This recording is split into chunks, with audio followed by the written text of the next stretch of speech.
സ്തോത്രം സ്തോത്രം സ്തോത്രം. ഹല്ലേലൂയ.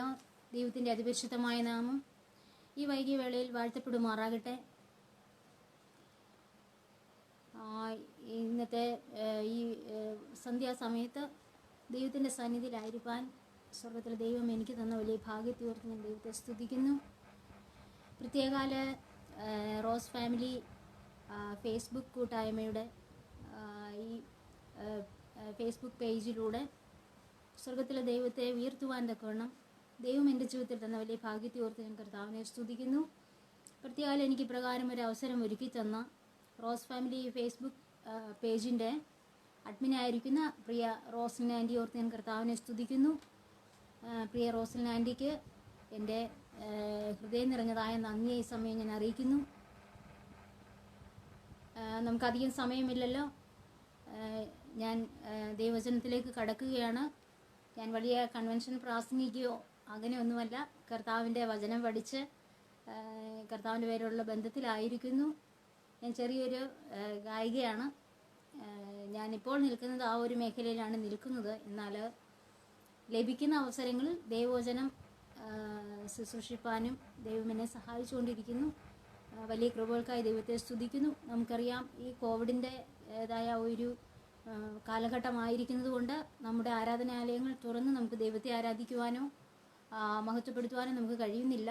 നമ്മൾ ഈ ഒരു അവസരങ്ങളിലൊക്കെയും നമ്മുടെ ഭവനങ്ങളിൽ ഇരുന്നു കൊണ്ട് ഇപ്രകാരമുള്ള ഫേസ്ബുക്ക് മാധ്യമങ്ങളിലൂടെ നമുക്ക് ദൈവത്തെ സ്തുതിക്കുവാൻ ദൈവം ഇങ്ങനെ അവസരങ്ങൾ ഒരുക്കുന്ന കൃപകൾക്കായി ഞാൻ ദൈവത്തെ സ്തുതിക്കുന്നു. അനേകരിലേക്ക് ദൈവവചനം എത്തിക്കുവാനായിട്ട് കർത്താവ് അനേക ദൈവദാസിമാരെ ഈ കാലഘട്ടങ്ങളിൽ ഈ ഫേസ്ബുക്ക് മാധ്യമങ്ങളിലൂടെ ഒരുക്കുന്ന കൃപകൾക്കായി ഞാൻ ദൈവത്തെ സ്തുതിക്കുന്നു. ഈ വൈകിയ സമയത്ത് ഞാൻ അല്പസമയത്തെ ചിന്തയ്ക്കായിട്ട് ഒരു തിരുവചന ഭാഗം വായിക്കുന്നു.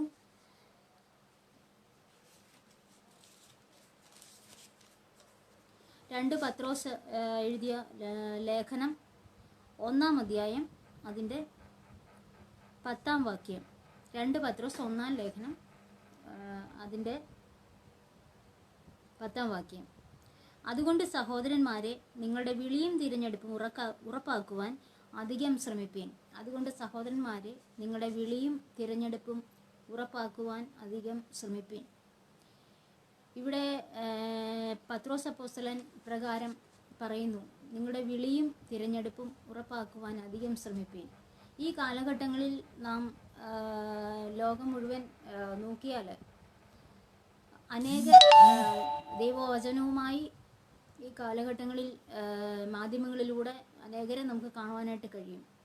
എന്നാൽ നമുക്ക് കർത്താവ് നമ്മെ ഏൽപ്പിച്ചൊരു ശുശ്രൂഷയാണോ നാം ചെയ്യുന്നത് എന്ന ഒരു തിരിച്ചറിവ് നമ്മൾ ഓരോരുത്തരുടെയും ജീവിതത്തിൽ ഉണ്ടായിരിക്കണം.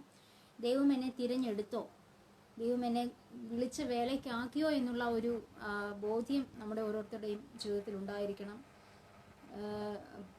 ദൈവം വിളിക്കുന്നത് എങ്ങനെയാണ്? നമ്മുടെ വിളിയും തിരഞ്ഞെടുപ്പും. ആ വിളിയും തിരഞ്ഞെടുപ്പും എങ്ങനെയാണ് നമ്മുടെ ജീവിതത്തിൽ നമുക്കത് മനസ്സിലാക്കുവാൻ കഴിയുന്നത്? അനേകരും ഇന്ന് നമ്മൾ നോക്കിയാൽ പലരും പല രീതിയിൽ ദൈവവചനവുമായി നിൽക്കുന്നത് കാണാം. എന്നാൽ ധനം മോഹിച്ച് അങ്ങനെ ഒരു കൂട്ടരെ നമുക്ക് കാണാനായിട്ട് കഴിയും. എന്നാൽ അതൊന്നും നിലനിൽക്കുകയില്ല.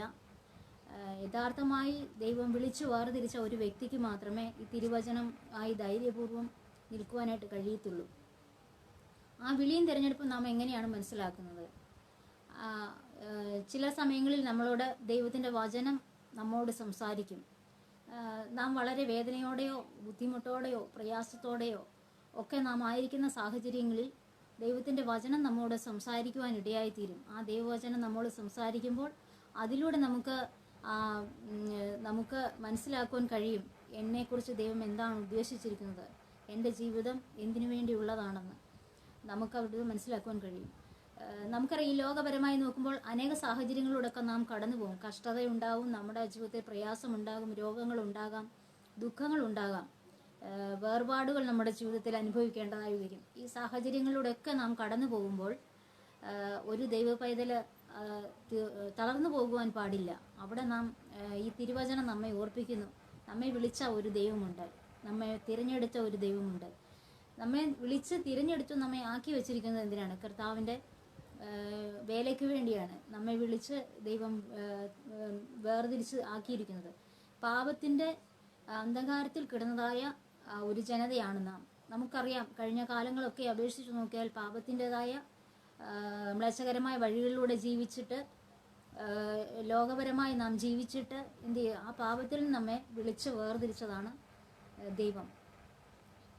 എങ്ങനെയാണ് നമ്മെ വിളിച്ചത്? തൻ്റെ ഏകജാതനായ പുത്രനെ നമുക്ക് വേണ്ടി കാൽവറി ക്രൂശിൽ യാഗമാക്കി തന്ന്, അവസാന തുള്ളി രക്തം വരെയും കാൽവറിയിൽ നമുക്ക് വേണ്ടി ഊറ്റിത്തന്ന്, ആ ക്രിസ്തുയേശുവിൻ്റെ ആ സ്നേഹത്തിലാണ് ആ ക്രിസ്തുയേശുവിനെ നമുക്ക് നമ്മുടെ വീണ്ടെടുപ്പിന് മറുവിലയായി തന്നാണ് പിതാവായ ദൈവം നമ്മെ വീണ്ടെടുത്തത്, അഥവാ നമ്മെ തിരഞ്ഞെടുത്തത്. എന്തിനാണ് തിരഞ്ഞെടുത്തത്? നാം ദൈവത്തെ ആരാധിക്കുവാൻ, നാം ദൈവത്തെ മഹത്വപ്പെടുത്തുവാൻ, ജീവനുള്ള ദൈവത്തിൻ്റെ മുൻപാകെ സാക്ഷികളായി നിൽക്കുവാൻ, ദൈവത്തെ നമുക്ക് ലഭിക്കുന്ന അവസരങ്ങളിൽ ദൈവത്തെ മഹത്വപ്പെടുത്തുക എന്നുള്ള ഒരു ഉദ്ദേശത്തോടു കൂടിയാണ് ദൈവം നമ്മെ വിളിച്ച് വേർതിരിച്ചത്. അപ്പോൾ നമ്മളെ അങ്ങനെ വിളിച്ച് വേർതിരിച്ച് ആക്കിയിരിക്കുമ്പോൾ ആ വിളിയും തിരഞ്ഞെടുപ്പും നാം ഓരോ ദിവസവും മനസ്സിലാക്കേണ്ടത് അത്യന്താപേക്ഷിതമായ ഒരു കാര്യമാണ്. ഈ കാലഘട്ടങ്ങളിൽ നമുക്ക് നമ്മുടെ വിളിയെയും തിരഞ്ഞെടുപ്പിനെ നമുക്ക് എങ്ങനെ മനസ്സിലാക്കാൻ പറ്റും? ഞാനിപ്പോൾ പറഞ്ഞു, നമ്മളെ ദൈവവചനം നമ്മോട് സംസാരിക്കും. പിന്നീട് അനേക ദൈവദാസന്മാരിലൂടെ ദൈവത്തിൻ്റെ ആലോചന നമ്മോട് അറിയിക്കും, നമ്മെക്കുറിച്ചുള്ള ഉദ്ദേശങ്ങൾ നമ്മോട് അറിയിക്കും. അങ്ങനെ നാം എന്ത് ചെയ്യുക? നമുക്ക് നമ്മുടെ തിരഞ്ഞെടുപ്പിനെ, നമ്മുടെ വിളിയെ നമുക്ക് മനസ്സിലാക്കുവാനായിട്ട് സാധിക്കും.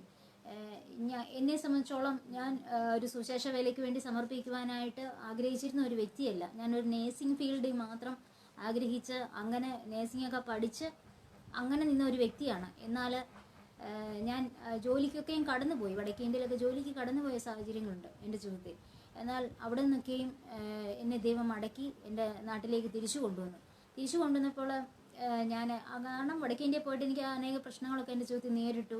എന്നാൽ ദൈവത്തിൻ്റെ കൃപയാൽ എൻ്റെ ജീവൻ ഒരു ആപത്തും വരാതെ വണ്ണം ദൈവം എന്നെ സൂക്ഷിച്ചു. എൻ്റെ മാതാവ് അപ്രകാരം പ്രാർത്ഥിക്കുന്നൊരു മാതാവായിരുന്നതുകൊണ്ട് ആ പ്രാർത്ഥനയുടെ കോട്ട എനിക്കുണ്ടായിരുന്നു. സഭയിൽ ദൈവദാസന്മാർ, ദൈവമക്കൾ അനേകർ പ്രാർത്ഥിക്കുന്നുണ്ട്. എന്നാൽ പ്രാർത്ഥനയുടെ കോട്ടയിൽ ദൈവം ഒരു ആപത്തും കൂടാതെ എന്നെ മടക്കി എൻ്റെ ഭവനത്തിൽ കൊണ്ടുവന്നു. എന്നാൽ അപ്പോൾ ഞാൻ ദൈവത്തോട് ചോദിച്ചു, കർത്താവേ, ഇതെന്താണ് എൻ്റെ ജീവിതത്തിൽ ഇങ്ങനെ സംഭവിച്ചു? ഞാൻ ഒന്ന് ആഗ്രഹിച്ചു പോയൊരു മേഖലയാണത്, എന്നാൽ എനിക്കവിടെ നിൽക്കുവാൻ പറ്റിയില്ലല്ലോ.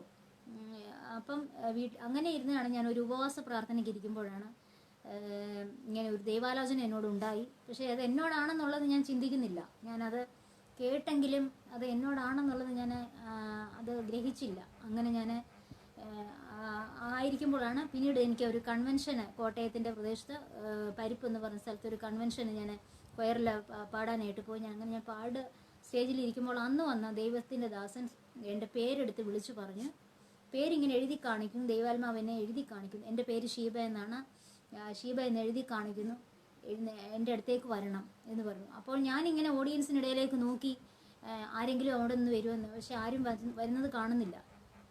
അപ്പോൾ ഞാൻ വീണ്ടും ശ്രദ്ധിച്ചപ്പോൾ അദ്ദേഹം പറഞ്ഞു, സംഗീത ശുശ്രൂഷ ചെയ്തുകൊണ്ടിരിക്കുന്ന സഹോദരിയാണ് എൻ്റെ അടുത്തേക്ക് കടന്നു വരാൻ പറഞ്ഞു, ദൈവാത്മാവ് എന്നെ പേരെഴുതി കാണിച്ചുകൊണ്ടേയിരിക്കുന്നു എന്ന് പറഞ്ഞു. അങ്ങനെ ഞാൻ ഓടിയ ദേവദാസിൻ്റെ അടുത്ത് ചെന്നു. അപ്പോൾ എന്നോട് പറഞ്ഞു, നിന്നെ ദൈവത്തിൻ്റെ വേലയ്ക്കായിട്ട് കർത്താവ് നിന്നെ വിളിച്ച് വേർതിരിച്ചിരിക്കുകയാണ്, അതുകൊണ്ട് നീ ദൈവസന്നിധി സമർപ്പിച്ചുകൊള്ളണമെന്ന് പറഞ്ഞു. അങ്ങനെ ഞാൻ ആ സമയം അവിടെ മുട്ടുകുത്തി ദൈവസന്നിധിയിൽ എന്നെ സമർപ്പിച്ചു, കർത്താവിൻ്റെ വേലയ്ക്ക് വേണ്ടി എന്നെ സമർപ്പിച്ചു. അങ്ങനെ ആ വിളി കേട്ടു. അതിനുശേഷം വീണ്ടും അനേക ദൈവദാസന്മാർ, എൻ്റെ ചർച്ചിൽ ഗസ്റ്റായിട്ടൊക്കെ വരുന്ന ദൈവദാസന്മാരൊക്കെ എന്നോട് ദൈവാലോചന പറയാനിടയായി തീർന്നു. നിന്നെ ദൈവത്തിൻ്റെ ആത്മാവിനെ നിന്നെക്കുറിച്ചൊരു ഉദ്ദേശമുണ്ട്, നീ കർത്താവിൻ്റെ വേലയ്ക്ക് വേണ്ടി നിന്നെ വേർതിരിച്ചിരിക്കുകയാണ്, അതുകൊണ്ട് ആ തിരഞ്ഞെടുപ്പ് നീ മനസ്സിലാക്കി ദൈവവേലയ്ക്ക് സമർപ്പിച്ചു, ദൈവത്തിൻ്റെ വേലയ്ക്കായിട്ട് നീ പൂർണ്ണമായും സമർപ്പിച്ചോളാൻ പറഞ്ഞു. അങ്ങനെയാണ് ഞാൻ എൻ്റെ വിളിയും തിരഞ്ഞെടുപ്പും എനിക്ക് മനസ്സിലാക്കുവാനായിട്ട് കഴിഞ്ഞത്. അങ്ങനെ അതാണ് ഞാൻ പറയുന്നത്, നമ്മൾ ഒന്നുകിൽ നമ്മൾ ദൈവവചനം നമ്മോട് സംസാരിക്കും, അല്ലെങ്കിൽ ആരെങ്കിലും ദൈവദാസന്മാരിലൂടെ നമ്മളുടെ ദൈവാലോചന പറയും. അപ്പോൾ ഞാൻ ഒന്നിലധികം പേരെന്നോട് പറഞ്ഞു കഴിഞ്ഞപ്പോഴാണ് ഞാൻ അതിൻ്റെ ആ ഗൗരവം മനസ്സിലാക്കിയത്. ദൈവം എന്നെക്കുറിച്ച് ഉദ്ദേശിച്ചിട്ടുണ്ട്, ആ ഒരു മേഖലയിലേക്ക് ദൈവം എന്നെ കൊണ്ടുപോകത്തുള്ളൂ. ഞാൻ ഈ ലോകപരമായുള്ള ജോലി കാര്യങ്ങൾ നോക്കി പോയാലും ദൈവം എന്നെ തിരിച്ച് ഇവിടേക്ക് കൊണ്ടുവരുമെന്നുള്ള ഒരു ബോധ്യം എൻ്റെ ഹൃദയത്തിൽ ഉണ്ടായതുകൊണ്ട് അന്ന് മുതൽ ദൈവസന്നിധിയിൽ സമർപ്പിച്ചു.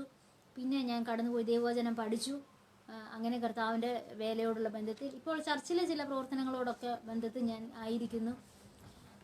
ഞാൻ പറഞ്ഞത്, ദൈവമക്കളെ, നമ്മുടെ ജീവിതത്തിൽ ദൈവം നമ്മെക്കുറിച്ച് ഉദ്ദേശിക്കുന്ന ആ ഒരു മേഖലയിലേക്ക് നമ്മെ കർത്താവ് കൊണ്ടുപോകുവാനായിട്ട് ഇടയായിത്തീരും. നാം ഏതൊക്കെ നമ്മൾ ലോകപരമായി ജീവിക്കാൻ നമുക്ക് പണം ആവശ്യമാണ്, സമ്പത്ത് ആവശ്യമാണ്, നമുക്ക് ഭവനം ആവശ്യമാണ്, എല്ലാം നമുക്ക് ആവശ്യമാണ്. ഇതിനൊക്കെ വേണ്ടി നാം ഓടുമ്പോൾ നമ്മെക്കുറിച്ച് ദൈവം ഉദ്ദേശിച്ചിരിക്കുന്ന ഒരു കാര്യമുണ്ട്. നാം ദൈവത്തിൻ്റെ മക്കളായി ജീവിക്കണം, ദൈവത്തെ ആയിരിക്കണം. നമ്മുടെ വിളിയും തിരഞ്ഞെടുപ്പും നാം മനസ്സിലാക്കിക്കൊണ്ട് ദൈവസന്നിധിയിൽ നാം മുൻപോട്ട് ജീവിക്കേണ്ടത് അത്യന്താപേക്ഷിതമായ ഒരു കാര്യമാണ്. ഈ കാലഘട്ടങ്ങളിൽ നമുക്ക് നോക്കിയാൽ അറിയാം, അനേകർക്കും പലരും ഇപ്പോൾ നമ്മൾ ന്യൂ ജനറേഷൻ ഒക്കെ ചർച്ചസ് ഒക്കെ നോക്കിക്കഴിഞ്ഞാൽ അവർക്ക് വിളിയില്ല, തിരഞ്ഞെടുപ്പില്ല.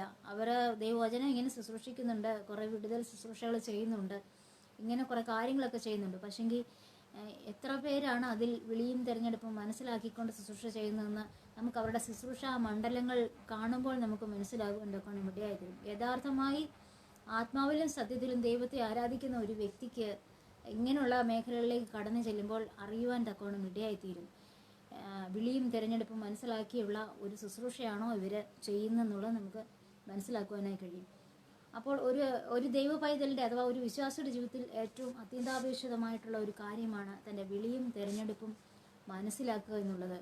എന്നെ എന്തിനു വേണ്ടി ദൈവം വിളിച്ചു? എന്നെ തിരഞ്ഞെടുത്തത് എന്തിനാണ്? എന്നെ പാപത്തിൽ നിന്ന് ദൈവം വിളിച്ചു.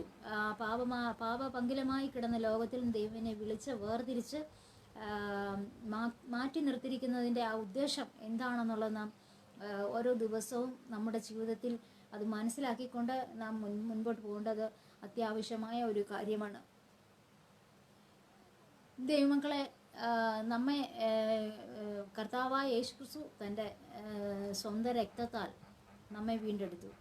നമുക്കറിയാം, ഈ ലോകത്തിൽ ജീവിക്കുമ്പോൾ ആരും നമുക്ക് വേണ്ടി സ്വന്തം രക്തം തരാൻ തയ്യാറാവില്ല. ഒരു പക്ഷേ നമ്മളൊരു ആക്സിഡൻറ്റോ അങ്ങനെയൊക്കെ എന്തെങ്കിലും നമ്മളൊരു ഹോസ്പിറ്റൽ കേസൊക്കെ അറ്റൻഡ് ചെയ്യുമ്പോൾ അറിയാം, നമുക്ക് ഒരു ബ്ലഡൊക്കെ അത്യാവശ്യമായി വന്നു കഴിഞ്ഞാൽ ആ ഒരു സാഹചര്യത്തിൽ പലരും അതിന് തയ്യാറാവില്ല. എന്നാൽ ചിലർ അതിനു വേണ്ടി സമർപ്പിച്ച് നിൽക്കുന്ന ആൾക്കാരുണ്ട്. അങ്ങനെയുള്ളവരെ പിന്നെ നമ്മൾ കോണ്ടാക്ട് ചെയ്തൊക്കെ ആയിരിക്കും നമുക്ക് അല്പം ബ്ലഡ് ആവശ്യമായി വന്നാൽ നമുക്ക് കിട്ടുന്നത്. എന്നാൽ നാം ഒരു വില പോലും കൊടുക്കാതെ, ഒരു രൂപ പോലും കൊടുക്കാതെയാണ് കർത്താവായ യേശുക്രിസ്തുവിൻ്റെ ആ സ്വന്തം രക്തം നമുക്ക് വേണ്ടി ഊറ്റിത്തന്നത്.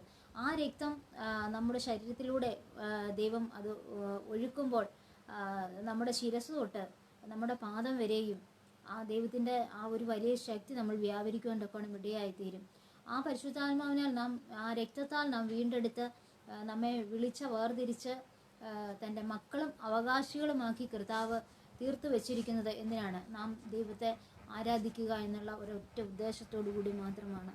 ഈ കാലഘട്ടങ്ങളിൽ നമുക്ക് നാം ദൈവത്തെ ആരാധിക്കുമ്പോൾ, നാം ഹൃദയം തുറന്ന് നാം ഇരിക്കുന്ന ഇടം മറന്ന് നാം ദൈവത്തെ ആരാധിക്കുമ്പോൾ നമ്മുടെ ശരീരത്തിലെ രോഗങ്ങൾ മാറും, നമ്മുടെ ജീവിതത്തിലെ ദുഃഖങ്ങൾ മാറും, നമ്മുടെ ജീവിതത്തിലെ പ്രയാസങ്ങൾ മാറുവാൻ തക്കവണ്ണം ഇടയായിത്തീരും. അപ്രകാരം ദൈവത്തെ ആരാധിക്കുവാനായി ദൈവം നമ്മെ വിളിച്ചു വേർതിരിച്ചു, തൻ്റെ മക്കളും അവകാശികളുമാക്കി ദൈവം നമ്മെ തീർത്തിരിക്കുന്നു. ആ വലിയ ദയക്കായി ദൈവത്തെ ഞാൻ നന്ദിയോടെ സ്തുതിക്കുകയാണ്. സാത്താൻ്റെ അടിമത്തത്തിൽ കിടന്നതായ നമ്മെ പിതാവായ ദൈവം തൻ്റെ ഏകജാതനായ പുത്രനെ തന്ന് നമ്മെ വീണ്ടെടുത്തത്, അഥവാ നമ്മെ തിരഞ്ഞെടുത്തത്, അതിൻ്റെ ഉദ്ദേശം എന്ന് പറയുന്നത് നാം ദൈവത്തെ ആരാധിക്കുവാൻ, ദൈവത്തെ മഹത്വപ്പെടുത്തുവാൻ, ദൈവത്തിന് വേണ്ടി ജീവിക്കുവാൻ, അതിലുപരി നമുക്ക് നിത്യതയിലേക്ക് എത്തിച്ചേരണം. ഓരോ ദൈവ പൈതലിൻ്റെയും ജീവിതത്തിലെ ഒരു ലക്ഷ്യമെന്ന് പറയുന്നത് നമ്മുടെ നിത്യത എന്നുള്ളതാണ്.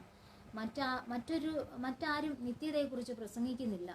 മറ്റുള്ള മതഗ്രന്ഥങ്ങളിലേക്കൊക്കെ നോക്കിയാൽ അവരാരും ഈ നിത്യതയെക്കുറിച്ച് പറയുന്നില്ല. എന്നാൽ നമ്മുടെ ഈ ജീവനുള്ള ദൈവത്തിൻ്റെ വചനത്തിൽ പറയുന്നു നമുക്കൊരു നിത്യതയുണ്ട്.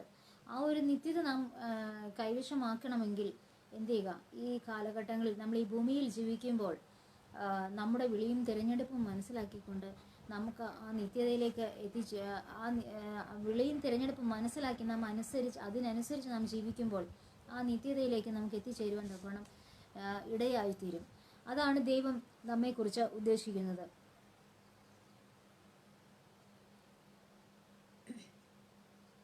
നമ്മെ ദൈവം വിളിച്ചോ എന്ന് എങ്ങനെയാണ് നാം ഉറപ്പാക്കുന്നത്? അത് നമ്മെ ദൈവം വിളിച്ചോ എന്ന് നാം ഉറപ്പാക്കിയെടുക്കുക. അതുപോലെ ദൈവം നമ്മെ തിരഞ്ഞെടുത്തോ എന്നുള്ള ഒരു ഉറപ്പ് നമ്മുടെ ജീവിതത്തിൽ ഉണ്ടാവുക.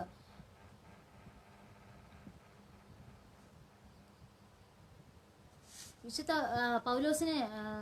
പത്രോസിനെ പറ്റി നാം ചിന്തിച്ചു കഴിഞ്ഞാൽ, പത്രോസിനെ എങ്ങനെയാണ് ദൈവം വിളിച്ചത്? നാം പത്രോസിന്റെ ലേഖനമാണല്ലോ നാം ഇന്ന് ചിന്തയ്ക്കായിട്ട് എടുത്തത്. പത്രോസിനെ എങ്ങനെയാണ്? പത്രോസ് ഒരു ലോകപരമായ ഒരു ജോലി ചെയ്തുകൊണ്ടിരുന്ന ഒരു വ്യക്തിയായിരുന്നു.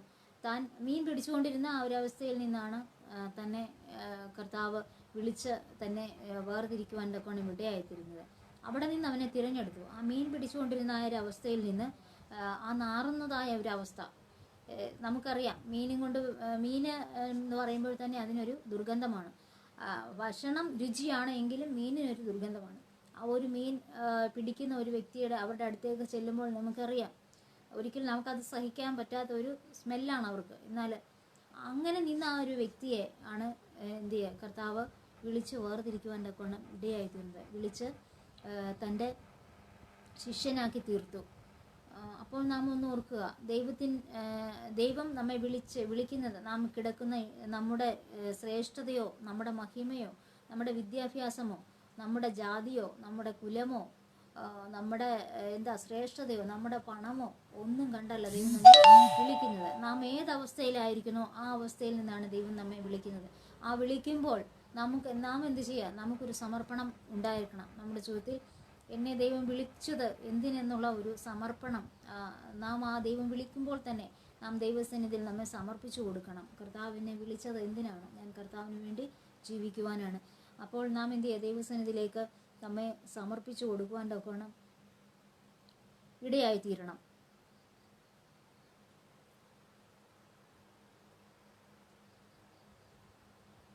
പത്രോസിനോട് കർത്താവ് പറയുന്ന ഒരു കാര്യമുണ്ട്. നീ പത്രോസാകുന്നു, ഈ പാറമേൽ ഞാൻ എൻ്റെ സഭയെ പണിയും. അപ്പം പത്രോസിനെ വിളിച്ചതിൻ്റെ ഉദ്ദേശം എന്തായിരുന്നു? ഈ പാറമേൽ ഞാൻ എൻ്റെ സഭയെ പണിയുമെന്നാണ് കർത്താവ് പറയാൻ തക്കോണം ഇടയായിത്തീരുന്നത്. നീ പത്രോസാകുന്നു, ഈ പാറമേൽ ഞാൻ എൻ്റെ സഭയെ പണിയും. അപ്പോൾ പത്രോസിനെ വിളിച്ച ഉദ്ദേശം ഒരു സഭയെ പണിയുക എന്നുള്ള ഉദ്ദേശത്തോടു കൂടിയാണ്. അതുപോലെയാണ് നാം ഓരോരുത്തരെയും കർത്താവ് വിളിച്ചിരിക്കുന്നത്. നമ്മെ വിളിച്ചിരിക്കുന്നതിൻ്റെ ഉദ്ദേശം എന്ന് പറഞ്ഞാൽ, പത്രോസിനോട് പറഞ്ഞു പാറമേൽ ഞാൻ എൻ്റെ സഭയെ പണിയുന്നു. അപ്പോൾ നമ്മളെ കുറിച്ച് ഉദ്ദേശിക്കുന്നത് നമ്മളായിരിക്കുന്ന മേഖലകളിൽ നാം എന്ത് ചെയ്യുക? ഈ ദൈവസ്നേഹത്തെക്കുറിച്ച്, ഈ ദൈവത്തെക്കുറിച്ച്, യേശുവിനെക്കുറിച്ച് ഒരാളെങ്കിലെങ്കിലും യേശുവിൻ്റെ സ്നേഹത്തെപ്പറ്റി പറയുവാൻ നമുക്ക് കഴിയുമെങ്കിൽ അതാണ് നമ്മെ വിളിച്ചതിൻ്റെ, നമ്മുടെ ആ കോളിങ്ങിൻ്റെ വലിയ ഒരു ഉദ്ദേശം എന്ന് പറയുന്നതാണ്. മറ്റുള്ളവരുടെ മുൻപാകെ നാം എന്ത് ചെയ്യുക? കർത്താവിൻ്റെ സാക്ഷിയായി നിൽക്കുക. കർത്താവിനെ പറ്റി മറ്റുള്ളവരോട് പറയുക. യേശുവിനെ അറിയാത്ത ഇടങ്ങളിൽ യേശുവിനെ പറ്റി പറയുവാൻ തക്കവണ്ണം നമുക്ക് ഇടയായിത്തീരണം. ഞാൻ ഇന്ന് പകൽക്കാലം ഞാനൊരു മെസ്സേജ്, ഒരു ദേവദാസൻ്റെ ഒരു മെസ്സേജ് കേട്ടപ്പോൾ അതിലിങ്ങനെ അദ്ദേഹം പറയുവാൻ ഇടയായിത്തീർന്നു. വടക്കൻ അനേക ഭൂഖണ്ഡങ്ങളിലൊക്കെ പോയി ശുശ്രൂഷിക്കുന്ന ഒരു ദേവദാസനാണ് അദ്ദേഹം. ആഫ്രിക്കൻ മേഖലയിൽ കൂടുതൽ ശുശ്രൂഷിച്ചുകൊണ്ടിരിക്കുന്ന സമയങ്ങളിൽ അദ്ദേഹം പോയി ദൈവവചനം പഠിപ്പിക്കുന്ന ഒരാളാണ്. അവിടെ ദൈവവചനം പഠിപ്പിച്ചപ്പോൾ ആ ദേവദാസൻ പറഞ്ഞത്, ഒരു 5 ചർച്ച്, അടുത്തടുത്തുള്ള 5 ചർച്ച്, ആ 5 ചർച്ചുകളിലേക്ക് ഒരു ബൈബിളാണ് അവർക്ക് ഉള്ളത്. ഒരു ബൈബിളല്ല, 2 ബൈബിൾ. 5 ചർച്ചുകളിലേക്ക് 2 ബൈബിളാണ് ആകെ ഉള്ളത്. വിശ്വാസികളുടെ ഒന്നും കയ്യിൽ ബൈബിളില്ല. ഈ 2 ബൈബിൾ വെച്ചാണ് ഈ 5 ചർച്ചുകളിൽ ശുശ്രൂഷക്കായിട്ട് അവർ ഈ 5 ബൈബിൾ മാറി മാറി ഓരോ ചർച്ചുകളിൽ കൊണ്ടുപോയി അവർ ദൈവവചനം പഠിക്കുന്നു. അപ്പോൾ ഞാൻ പറയുകയാണ്, നമുക്ക് അങ്ങനെയുള്ള മേഖലകളിലൊക്കെ ഞാനത് കേട്ടപ്പോൾ എനിക്ക് വലിയൊരു ആഗ്രഹം, കർത്താവെ ദൈവത്തിൻ്റെ ഹിതമെങ്കിൽ അങ്ങനെയുള്ള രാജ്യങ്ങളിലൊക്കെ ഒന്ന് അയച്ചിരുന്നെങ്കിൽ ദൈവവചനവുമായി ഞങ്ങളെയൊക്കെ അയക്കണമെന്ന് ഞാൻ ആ സമയം ദൈവത്തോട് പറയാനിടയായിത്തീർന്നു.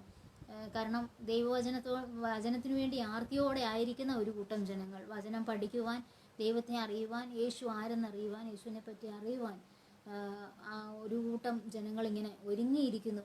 അപ്പോൾ അവർക്കിത് വചനം അറിയുവാനുള്ള, വചനം ഒന്ന് വായിക്കുവാനുള്ള ആഗ്രഹമുണ്ട്. പക്ഷെ അവരുടെ കയ്യിലില്ല.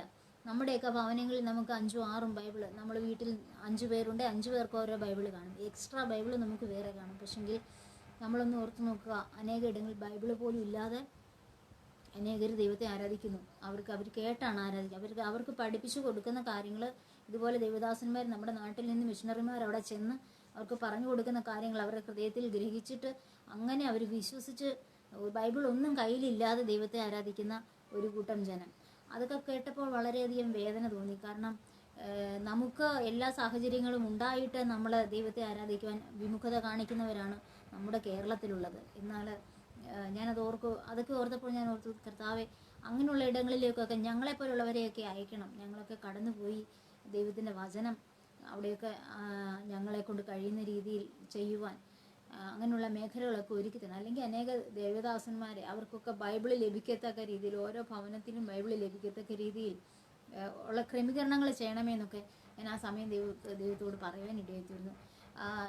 ഞാൻ പറയുന്നത്, ഇങ്ങനെയുള്ള ഇടങ്ങളിലൊക്കെ കടന്നു പോവുക. അതാണ് നമ്മെ വിളിച്ചത്. എന്തിനാണ്? ഇങ്ങനെ അറിയാതെ ഇരിക്കുന്ന ഇടങ്ങൾ, വചനം അറിയാതെ, യേശുവിനെ അറിയാതെ, യേശു ആരെന്നറിയാതെ അനേകർ ആയിരിക്കുന്ന ഇടങ്ങളിൽ കടന്നുപോയി യേശു ആരെന്ന് അവരോട് പറയുക, യേശുവിനെ പറ്റി പറയുക, യേശുവിൻ്റെ മഹത്വം അവരോട് നാം അറിയിക്കുക. ഇതൊക്കെയാണ് ദൈവം നമ്മെക്കുറിച്ച് ഉദ്ദേശിച്ചിരിക്കുന്നത്. അങ്ങനെയുള്ള ഉദ്ദേശത്തോടു കൂടിയാണ് നമ്മെ ഓരോരുത്തരെയും ദൈവം വിളിച്ച് വേർതിരിക്കുവാൻ തക്കവണ്ണം ഇടയായിത്തീർന്നത്.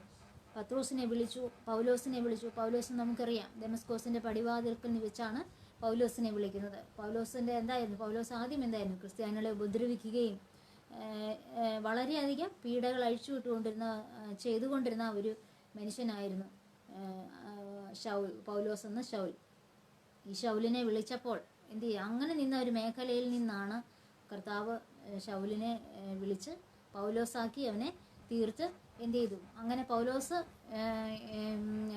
ആയിരുന്ന ഇടങ്ങളിൽ എല്ലാം അനേക ഇടങ്ങളിൽ കടന്നുപോയി, അനേക രാജ്യങ്ങളിൽ, അനേക ദേശങ്ങളിൽ കടന്നുപോയി ദൈവത്തിന് വേണ്ടി അനേകരെ നേടുവാൻ തക്കവണ്ണം പൗലോസിന് ഇടയായി തീർന്നു. അതുപോലെ പത്രോസ്, അങ്ങനെ പത്രോസിൻ്റെ ഒറ്റ പ്രസംഗത്തിൽ 3000-ഓളം പേർ സ്നാനപ്പെടുവാൻ ഇടയായി തീർന്നു എന്നാണ് വചനം നമ്മളെ പഠിപ്പിക്കുന്നത്. അപ്പോൾ ദൈവം വിളിച്ചത്, വേർതിരിച്ചത്, അതിൻ്റെ ഉദ്ദേശം അത് ഒന്നാമതായി നാം എന്ത് ചെയ്യുക? നമ്മെ ദൈവം വിളിച്ചു, വേർതിരിച്ചു എന്ന് നാം അതിനെ നമ്മുടെ വിളിയും തിരഞ്ഞെടുപ്പും നാം ഉറപ്പാക്കി കൊണ്ടുവേണം നാം മുൻപോട്ട് ജീവിക്കുവാൻ തക്കവണ്ണം ഇടയായിത്തീരേണ്ടത്. നമ്മുടെ വിളിയും തിരഞ്ഞെടുപ്പും നാം ഒരിക്കലും അതിനെ നാം വൃഥാവാക്കി കളയരുത്. ഒരിക്കലും നാം അതിനെ അവഗണിച്ചു കളയരുത്. കാരണം നമുക്കറിയാം, അനേകർക്കും ലഭിക്കാത്ത ഒരു ഭാഗ്യ പദവിയാണ് നമുക്ക് ലഭിച്ചിരിക്കുന്നത്. അനേകരും ദൈവവചനത്തിന് വേണ്ടി ആഗ്രഹിക്കുന്ന അനേകരുണ്ട്. അനേക ഇടങ്ങളിൽ ദൈവത്തെ ആരാധിക്കുവാൻ കഴിയാതെ സ്വാതന്ത്ര്യമില്ലാത്ത അനേക ഇടങ്ങൾ നമുക്ക് കാണുവാൻ ഇടയായിത്തീരും. നാം നെറ്റിലൊക്കെ നാം പലപ്പോഴും പരിശോധിച്ച് കഴിഞ്ഞാൽ നമുക്കറിയാൻ പറ്റും, അനേക ഇടങ്ങളിൽ സ്വാതന്ത്ര്യത്തോടെ ദൈവത്തെ ആരാധിക്കുവാൻ കഴിയാത്ത ഒരു കൂട്ടം ജനത്തെ കാണുവാൻ കഴിയും. അവർക്ക് ഒന്നും നമുക്ക് ചെയ്യാൻ കഴിയില്ല. ദൈവത്തെപ്പറ്റി അവർക്ക് അറിയാൻ ഒരുപാട് ആഗ്രഹമാണ്, അവർക്ക് ദൈവത്തെ ആരാധിക്കുവാൻ വളരെ ആഗ്രഹമുണ്ട്. പക്ഷേ എന്ത് ചെയ്യുക? അവരുടെ സമൂഹം അവരെ വിലക്കിക്കൊണ്ട് അങ്ങനെ ആയിരിക്കുന്ന മേഖലകളൊക്കെ നമുക്ക് കാണുവാനായിട്ട് കഴിയും. എന്നാൽ നാം ഒന്ന് ഓർക്കുക, നമുക്ക് എത്ര സ്വാതന്ത്ര്യത്തോടെയാണ് നാം ഇപ്പോൾ ദൈവത്തെ ആരാധിക്കുന്നത്. നമുക്ക് നെറ്റിലൂടെ ആണെങ്കിലും, നമുക്ക് ഓൺലൈൻ ഫേസ്ബുക്ക് ഇങ്ങനെ പേജിലൂടെ ഒക്കെ ആണെങ്കിലും ദൈവത്തെ ആരാധിക്കുവാനായിട്ട്, ദൈവനാമത്തെ ഉയർത്തുവാൻ, യേശുവിനെ പറ്റി അനേകരോട് പറയുവാൻ ദൈവം ഇങ്ങനെയുള്ള അവസരങ്ങൾ നമുക്ക് ഒരുക്കി തന്നിട്ടുണ്ട്. അപ്പോൾ നമുക്ക് ലഭിക്കുന്നതായ അവസരങ്ങൾ നാം എന്ത് ചെയ്യുക? ദൈവനാമത്തിന് വേണ്ടി ഉപയോഗിക്കുവാൻ തക്കവണ്ണം ഇടയായിത്തീരണം. അപ്പോൾ നമ്മൾ മറ്റൊന്നും നോക്കണ്ട, മറ്റാരെയും നാം നോക്കണ്ട.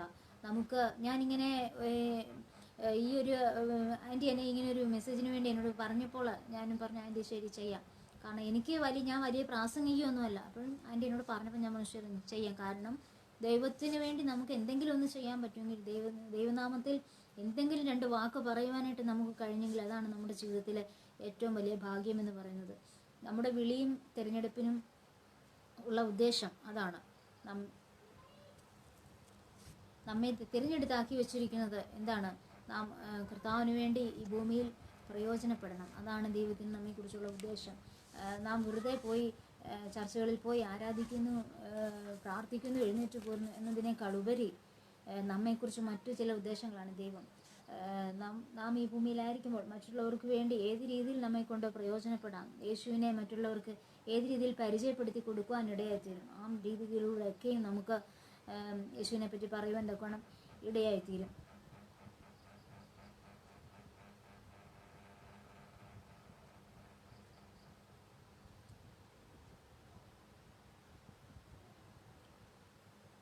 നമുക്കറിയാം, എഫേസ്യ ലേഖനം 1-ാം അധ്യായം 4-ാം വാക്യത്തിൽ പറയുന്നുണ്ട്, ലോകസ്ഥാപനത്തിന് മുൻപേ ദൈവം നമ്മെ തിരഞ്ഞെടുക്കുവാൻ തക്കവണ്ണം ഇടയായിത്തീരുന്നു. ലോകസ്ഥാപനത്തിന് മുൻപേ നമ്മെ തിരഞ്ഞെടുക്കുകയും തൻ്റെ പുത്രന്മാരും പുത്രിമാരുമായി നമ്മെ മുൻ നിയമിക്കുകയും ചെയ്തു. അങ്ങനെ എന്തിനാണ് നമ്മെ തിരഞ്ഞെടുത്തത്? തൻ്റെ പുത്രന്മാരും പുത്രിമാരുമാക്കി തീർക്കുവാൻ തക്കവണ്ണമാണ് ദൈവം നമ്മെ തിരഞ്ഞെടുക്കുവാൻ തക്കവണ്ണം ഇടയായി തീർന്നത്. ലോകസ്ഥാപനത്തിന് മുൻപേ ദൈവം നമ്മെ തിരഞ്ഞെടുത്തു എന്നാണ് തിരുവചനം നമ്മെ പഠിപ്പിക്കുന്നത്. അത് നാം എന്തിനാണ്? പിന്നീട് നാം നമ്മുടെ വിളിയും തിരഞ്ഞെടുപ്പ് ഉറപ്പാക്കിയതിനു ശേഷം നാം എന്ത് ചെയ്യും? നാം ദൈവത്തിന് വേണ്ടി ഫലം കായ്ക്കുന്നവരായി തീരണം. നാം ഫലം കായ്ക്കുന്നത് എങ്ങനെയാണ്? ദൈവം നമ്മെ തിരഞ്ഞെടുത്തത് എന്തിനാണ്? നാം ദൈവത്തിന് വേണ്ടി ഫലം കായ്ക്കുവാനും ദൈവത്തിന് പ്രയോജനമുള്ള മക്കളായി തീരുവാനും. നമ്മുടെ വിളിയും തിരഞ്ഞെടുപ്പും നാം ഉറപ്പാക്കി കഴിഞ്ഞാൽ എന്ത് ചെയ്യാം? നാം ദൈവത്തിന് വേണ്ടി ഫലം കായ്ക്കുന്നവരായി തീരണം. നമുക്ക് ദൈവം നൽകിയിരിക്കുന്ന ടാലൻറ്റുകൾ, ദൈവം നമ്മെ ഏത് മേഖലയാണ് ആക്കിയിരിക്കുന്നത്, ദൈവം എന്താണ് നമ്മെ ഏൽപ്പിച്ചിരിക്കുന്നത്, ആ ഏൽപ്പിച്ചിരിക്കുന്നത് നാം അത് നാം എന്ത് ചെയ്യുക? അതിനെ നാം വ്യാപാരം ചെയ്യണം, മറ്റുള്ളവർക്ക് വേണ്ടി വ്യാപാരം ചെയ്യണം. ദൈവവചനം സൂക്ഷിപ്പാനാണ് ഒരു മേഖലയാണ് നമുക്ക് തന്നിരിക്കുന്നതെങ്കിൽ അത് നാം മറ്റുള്ളവർക്ക് മുൻപാകെ നാം ദൈവവചനം ശുശ്രൂഷിക്കണം. മറ്റുള്ളവരോട് ദൈവവചനം പറയണം, പറഞ്ഞു കൊടുക്കണം. വചനം പഠിപ്പിക്കുവാൻ ഏൽപ്പിച്ചിരിക്കുന്നെങ്കിൽ പഠിപ്പിക്കുക. നമുക്ക് പാട്ട് പാടാനാണെങ്കിൽ നാം പാട്ട് പാടുക. അങ്ങനെ ദൈവം നമ്മളെ എന്താണ് ഏൽപ്പിച്ചിരിക്കുന്നത് അതെന്ത് ചെയ്യുക? അങ്ങനെ എന്ത് ചെയ്യുക? നാം നമ്മുടെ ഫലങ്ങളെ കായ്ച്ചുകൊണ്ടിരിക്കുക. നമുക്കറിയാം, താലന്തിൻ്റെ കഥയൊക്കെ ഉപമ നമ്മൾ പഠിച്ചിട്ടുണ്ട്. നമുക്കറിയാം, 5 ലഭിച്ചവൻ 5 കൂടെ നേടി, 2 ലഭിച്ചവൻ 2 കൂടെ നേടി, 1 ലഭിച്ചവൻ എന്ത് ചെയ്തു? കൊണ്ടുപോയി മണ്ണിൽ കുഴിച്ചിടുവാൻ തക്കവണ്ണമിടയായി. മണ്ണിൽ കുഴിച്ചിട്ടപ്പോഴെന്താ സംഭവിച്ചത്? അവനെ ദൈവം വിളിച്ചെന്താണ്? ദുഷ്ടനും മടിയനുമായ ദാസനെ എന്നാണ് വിളിച്ചത്. അപ്പോൾ ഒരിക്കലും നമ്മളെ വിളിച്ച് വേർതിരിച്ചത് ദുഷ്ടനും മടിയനുമായ ദാസനെ എന്നുള്ള ഒരു വിളി കേൾക്കുവാനല്ല. നല്ലവനും വിശ്വസ്തനുമായ ദാസനെ എൻ്റെ പിതാവിൻ്റെ ഭവനത്തിൽ ആ പിതാവിൻ്റെ ആ അനുഗ്രഹത്തിലേക്ക് നമുക്ക് പ്രവേശിക്കുവാനായിട്ട് ആണ് ദൈവം നമ്മെ വിളിച്ചിരിക്കുന്നത്. നല്ലവനും വിശ്വസ്തനുമായ ദാസനെ എന്നുള്ള വിളി കേൾക്കുവാനായിട്ടാണ് നമ്മെ ദൈവം തിരഞ്ഞെടുത്ത് നമ്മെ ഈ ഭൂമിയിൽ ആക്കി വെച്ചിരിക്കുന്നത്. ഈ കാലഘട്ടങ്ങളിൽ പ്രിയ ദൈവത്തിൻ്റെ മക്കളെ, നമുക്ക് ഓരോരുത്തർക്കും